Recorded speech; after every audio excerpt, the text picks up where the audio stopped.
The huge secret we're unpacking today is that senior engineers simply do not use AI to write code faster. They use AI to think faster. They completely delegate the typing to the machine, but they absolutely keep the thinking for themselves. And honestly, the beautiful thing about thinking like that, it's a skill you can learn. And today, we're going to learn it. Strategy 1. Never let the AI guess your stack or your constraints. Think of it like a funnel. If a vague prompt goes in the top, hallucinated spaghetti code comes out the bottom.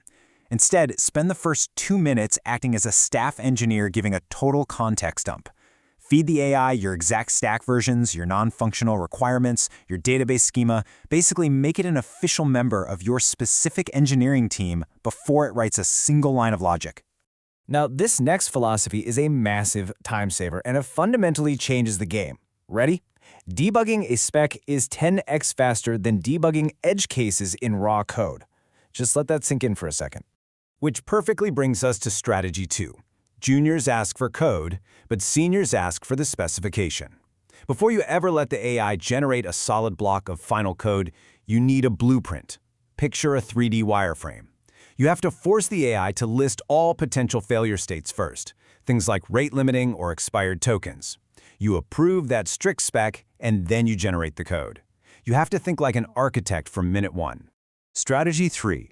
Force the AI to account for failure modes immediately by shifting left.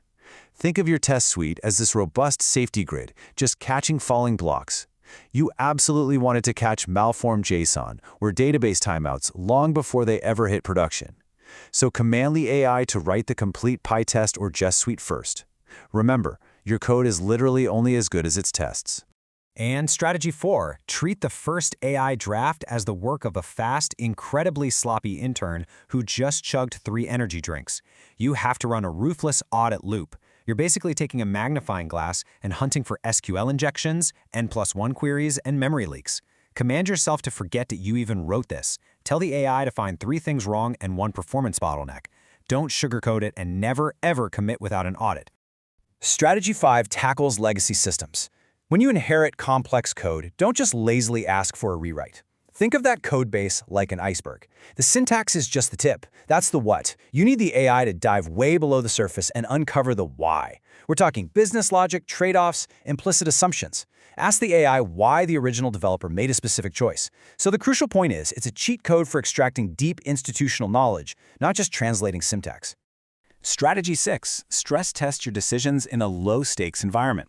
Create this continuous loop where the AI acts as your devil's advocate. So, before committing to a massive shift like, say, moving to microservices, force the AI to actively challenge your assumptions and poke holes in your logic. Debating high-level architecture with an AI, that builds the kind of systems thinking muscles that usually take a decade of hard knocks to develop.